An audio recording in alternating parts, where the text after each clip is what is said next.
Guys আসসালামু আলাইকুম। আপনারা সবাই কেমন আছেন? আমার তরফ থেকে জানাই সবাইকে শুভ সকাল। তো গাইস,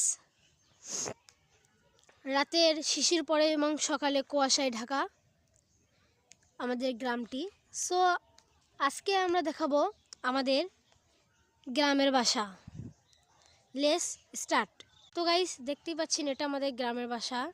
আমাদের গ্রামের বাসাতে অনেক বাঁশঝোপ এবং অনেক গাছপালা আছে। সকালবেলা সূর্য আমাদের ওঠা মাত্রই কিরণ দিয়ে আমাদের অনেকেই আনন্দিত মনে করে দেয় এবং খুব আনন্দ লাগে আমাদের। সো গাইস,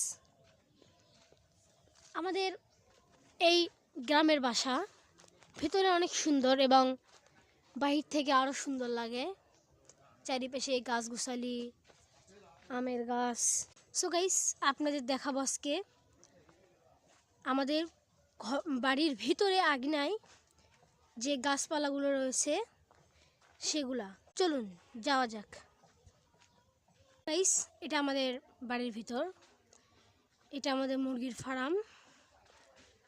ও এটা সজনার গাছ, অনেক সুন্দর। এটা রান্নাঘর। তো আমরা গ্রাম থেকে আছি 5 দিনের জন্য বাড়িতে বেড়াতে, শহর থেকে।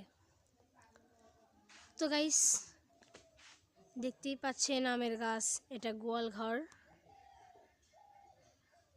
আর ওখানে আছে ওয়াশরুম। চারিদিকে গাছপালা, জঙ্গলের মতন। সো গাইস, আমাদের এই গ্রামের বাড়িটি কেমন হয়েছে সবাই কমেন্টে জানাবেন। আসসালামু আলাইকুম।